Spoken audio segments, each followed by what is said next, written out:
और अब बात करेंगे सबका हिसाब होगा। मिडिल ईस्ट में बिछी बारूदी शतरंज पर चीन के राष्ट्रपति शी जिनपिंग ने एक ऐसी चाल चल दी है जिसने सुपर पावर अमेरिका को घुटनों पर ला दिया है। दुनिया पर राज करने का दावा करने वाले डोनाल्ड ट्रंप आज बेबस नजर आ रहे हैं। अमेरिकी सेना जो कभी दुनिया को डराती थी, आज ईरान के मोर्चे पर पूरी तरीके से फ्लॉप साबित हो चुकी है।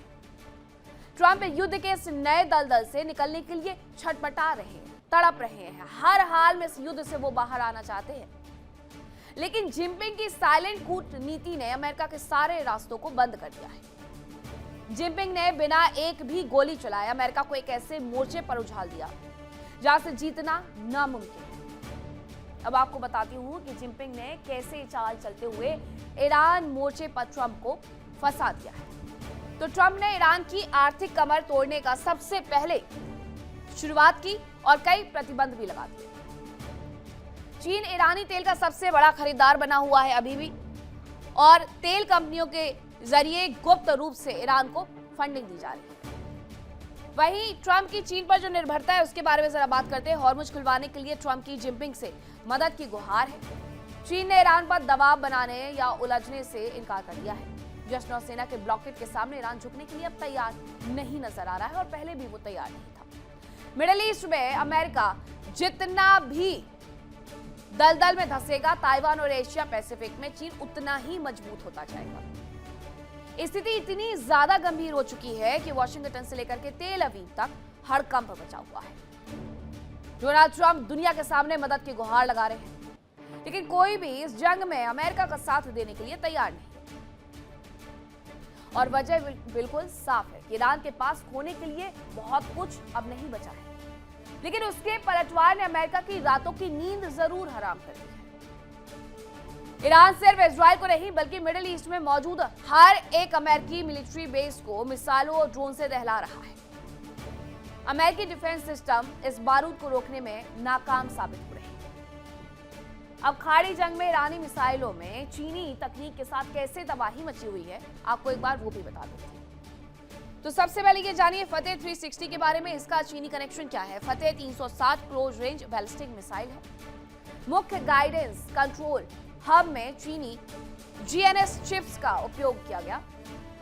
इसका युद्ध में क्या असर देखने को मिला? फतेह का स्पीड और चीनी चिप आधारित नेविगेशन के कारण हमला करने में सफल रही। इजराइल के आयरन डोम को भेदने में भी ये सफल रही, और किस वजह से हुआ? क्योंकि इसमें चीनी चिप आधारित नेविगेशन था।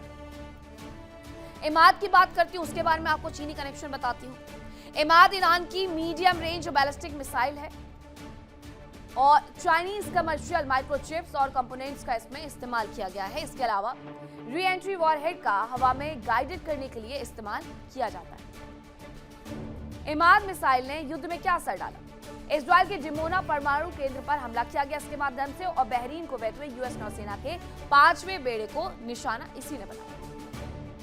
फतेह 110 ये भी चीनी कनेक्शन से बना हुआ है। 110 ईरान की सबसे भरोसेमंद मिसाइल है, और आधुनिक वेरिएंट से चीन की बेजो सैटेलाइट प्रणाली से ये जुड़ा हुआ है। अब इसका क्या असर रहा? फतेह 110 मिसाइल में लगी चीनी तकनीक ने चूकने की गुंजाइश को खत्म कर दिया है। इजराइल के सैन्य और हवाई ठिकानों पर सीधे और विनाशकारी प्रहार इसकी तरफ से किए गए।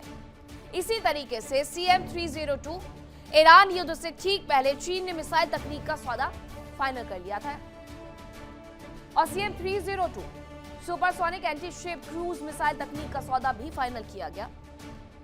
अब क्या हुआ इसमें?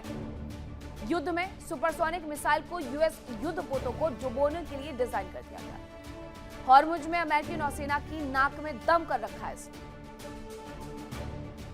अब इसके बाद आपको बताती हूँ चीनी एडवांस मैनपेट्स ये क्या कर रहे हैं। ईरान ने चीन निर्मित कंधे से दागे जाने वाली मिसाइलों को इस्तेमाल किया है, ये जो तस्वीर आप देख रहे हैं। और युद्ध में असर ये रहा कि मैनपेट से अमेरिका के सबसे शक्तिशाली F-15 फाइटर जेट को तबाह कर दिया गया। उस वक्त किसी ने भरोसा नहीं किया था, लेकिन ये चीन में ही बनकर के तैयार हुआ है।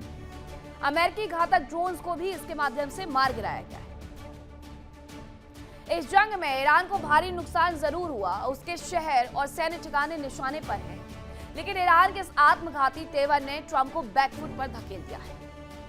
अपनी साख को बचाने के लिए अब डोनाल्ड ट्रंप अपने सबसे लाडले दोस्त बेंजामिन नेतन्याहू को ही धमकाने पर मजबूर हो गए। बंद कमरों से खबरें आ रही हैं कि ट्रंप ने नेतन्याहू को साफ कह दिया है, हमला रोक दो वरना हम हाथ खींच लेंगे, क्योंकि इजराइल की जिद की कीमत अमेरिका अपने सैनिकों के शवों और तबाह होते बेसों के रूप में चुका रहा।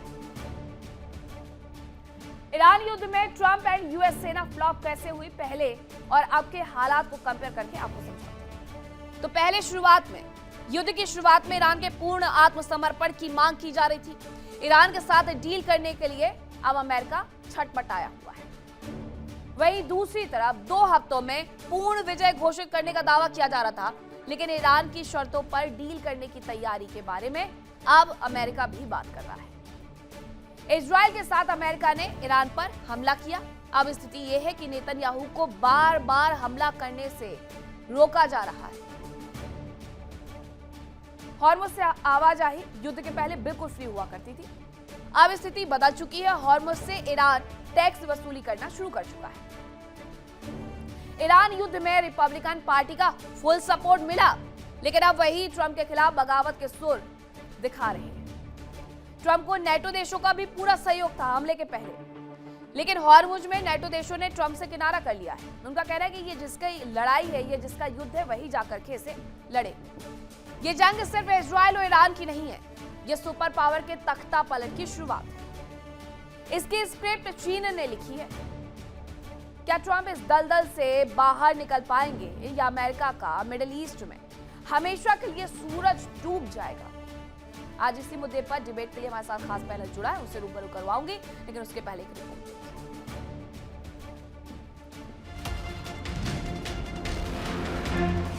जिनपिंग की चाल, ईरान मोर्चे पर सुपर पावर बधार।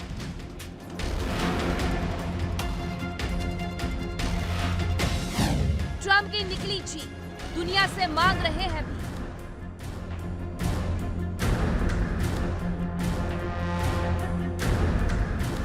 वर्ल्ड ऑर्डर चेंज, ईरान चीन मिलकर ट्रंप से ले रहे रिवेंज।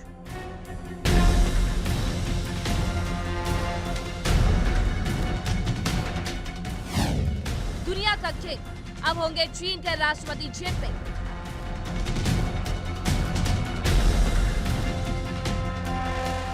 ईरान ने निकाला दम, खाड़ी से भागने की तैयारी में।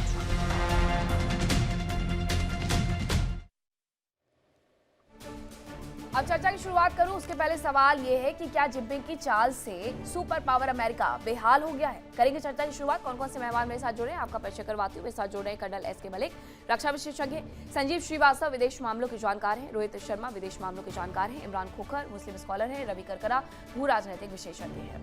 सबसे पहले रोहित जी, मैं आप ही से समझना चाहूंगी कि ये चीन की तरफ से जो हथियार मुहैया करवाए गए ईरान को, क्या उन हथियारों की बदौलत डोनाल्ड ट्रंप झुकने के लिए मजबूर नजर आ रहे हैं? क्या दोनों देशों की दोस्ती इस कदर रही कि सुपर पावर अमेरिका को भी अब घुटने टेकने पड़ जाए? देखिए, सुपर पावर अमेरिका बेसिकली इस वॉर में घुसना नहीं चाहता था स्टार्टिंग, क्योंकि इसमें इजराइल घुसा, इसलिए वो घुसे मार्को रूबियो के स्टेटमेंट।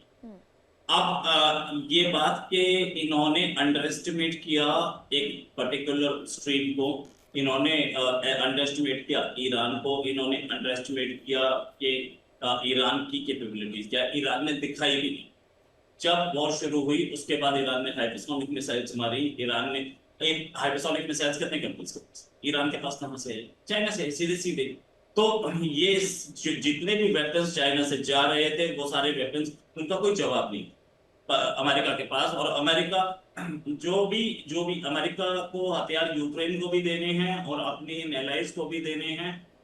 सऊदी अरेबिया के फॉरेन मिनिस्टर का स्टेटमेंट आया कि अमेरिका सिर्फ इजराइल को प्रोटेक्ट कर रहा है, हमें नहीं कर रहा।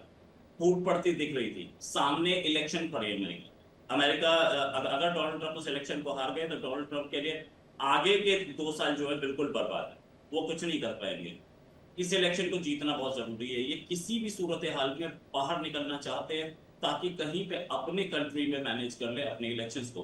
ट्रंप की पॉपुलैरिटी उस लेवल पर पहुंच चुकी है जहां पर ये अगले इलेक्शंस, क्योंकि first Tuesday of every November elections होते हैं, तो वो फर्स्ट ट्यूसडे बहुत दूर नहीं रह गया है। इलेक्शंस में इनकी हार साफ दिख रही है, और जैसे ही ये अपनी मेजॉरिटी लूज करते हैं दोनों उसमें या एक में भी, अपने बाइकैमरल लेजिस्लेचर है, उस लेजिस्लेचर में एक भी नेवी लूज करते हैं तो Trump will be a rubber stamp president और ट्रम्प की हालत खराब हो जाएगी, इसमें कोई शक नहीं। मैं ये बात और एक बता दूं आपको कि अभी एक रिपोर्ट आई थी, सिर्फ 200 पैट्रियट बैटरीज बची, 200, और अब जितनी यूज हो गई उनको रिप्लेनिश करने में भी कई साल लगेंगे। तो अगर ये चाहते हैं कि हम अमेरिका को बचा लें तो इन्हें पुल आउट करना मजबूरी हो चुकी है। तेल बाहर नहीं निकल रहा है। देखिए इसमें क्लियर विनर कौन था? ट्रम्प ने अपनी कैलकुलेशन बड़ी अच्छी बढ़ाई थी कि हथियार मेरे बिकेंगे, तेल निकलेगा नहीं तो तेल भी मेरा बिकेगा, हो भी रहा है। लेकिन दूसरी मजबूरियां भी सामने आई और अमेरिका अब डूबता नजर आ रहा है। अमेरिका में अब कोई ऑप्शन नहीं है। आप देखेंगे तो जेरेड कुशनर गायब हो चुके हैं, स्टीव विटकॉफ गायब हो चुके हैं, ये सब कहाँ हैं? इसलिए कि अब अमेरिका फंस चुका है। और अमेरिका और ट्रम्प ने अभी कुछ दिन पहले बोला था कि मैंने उसको डांटा है नेतन्याहू को, इनकी हैसियत नहीं के डांटते, नेतन्याहू इनको डांटता है। तो यहाँ पे जैसा आपने पिछले बार जिक्र भी किया था, जैसा आपने पिछले बार जिक्र भी किया था कि 80s के दौर में जब राष्ट्रपति से बात करके निकलते हैं तो वहां के राष्ट्रपति को यह पूछना पड़ता है कि आखिरकार सुपर पावर का राष्ट्रपति कौन है। कर्नल मलिक, मैं शुरुआत से थोड़ा याद दिलाती हूँ अपने दर्शकों को भी कि जब हॉर्मुज को बंद करने की स्थिति बनी हुई थी तब ईरान की तरफ से यह कहा जा रहा था कि वो चीन के जहाजों को यहाँ से गुजरने देगा। अब चीन के जहाजों से वहां से सिर्फ और सिर्फ तेल बेचा जा रहा था या भेजा जा रहा था, ये कहना थोड़ा गलत हो जाएगा। कुछ ना कुछ मदद तो मिल रही थी चाइना की तरफ से। तो चीन और ईरान की इस जोड़ी ने सुपर पावर अमेरिका को क्या पूरी तरीके से तोड़ करके रख दिया इस युद्ध में कि अब हालात ये हो गए हैं कि डोनाल्ड ट्रंप छटपटा रहे हैं?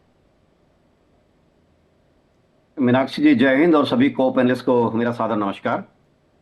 देखिए ईरान और चाइना, इवन इंक्लूडिंग मैं इसमें रशिया को भी इंक्लूड करता हूँ, ये ऐसी तिगड़ी रही है कि जो ईरान के लिए बड़ा सपोर्ट का काम किया है। और इसके लिए कहते हैं ना कि एक सोने पे सुहागा वाली हुई कि जो ये सीज फायर हुआ, सीज फायर के दौरान ईरान को बहुत मौका मिला और उसने अपने आप को बहुत रिऑर्ग किया, हथियारों से अपने आप को रीवेपनाइज किया। ईरान चीन का जो संबंध है ये पहले से ही है। देखिए पहले से $400 बिलियन का उनके यहाँ पे एक समझौता ऑलरेडी होकर रखा हुआ है। तो उनके कमिटमेंट है, उनके कमिटेड लाइबिलिटी है, उनके कमिटेड फंड्स हैं वहाँ पे। और इस युद्ध के कारण चीन को भी शुरू में तो झटका लगा, लेकिन बाद में क्या हुआ, ईरान ने अपने मित्र को बचाने के लिए उनको हर तरीके से मदद की, चाहे वो इंटेलिजेंस हो, सैटेलाइट पिक्चर्स हो, लाइव फीड हो, लाइव लोकेशंस हो, अमेरिकन रिसोर्सेज की, और खाड़ी के देशों में हर चीज़ की पिन पॉइंट एक्यूरेसी इंफॉर्मेशन उनको दी गई। और इसके साथ साथ जो आज आप न्यूज़ में बता रहे हैं कि उनकी चिप से ये पहले से ही ऑलरेडी उनमें इनकॉर्पोरेटेड है उनके हथियारों के अंदर। मैं समझता हूं उनके हथियारों में जो जीपीएस पोजिशनिंग है, इवन 10 फिगर ग्रिड रेफरेंस या इवन 12 फिगर, तो it gives you pin point 1 feet by 1 feet की एक्यूरेसी। इसमें चांस बहुत कम है कि आप अपने टारगेट को मिस कर जाएंगे। खैर ये तो हुई मिलिट्री अटैक की बात, लेकिन इसका बड़ा प्रेक्षक देखिए। अमेरिका के राष्ट्रपति, जैसे कि रोहित जी कह रहे थे, उनको नवंबर में फेस करना है, लेकिन उल्टा ऐसा देखिए इजराइल के अंदर जो वहां पे भी इलेक्शन है, उनको युद्ध जारी रखना है। देखिए इंडिया डेली 24/7 अब आपकी स्मार्ट टीवी पर। इंडिया डेली मौजूद है सभी डिजिटल प्लेटफॉर्म पर लाइव और लगातार। इंडिया डेली 24/7 हर दिन राष्ट्र को समर्पित।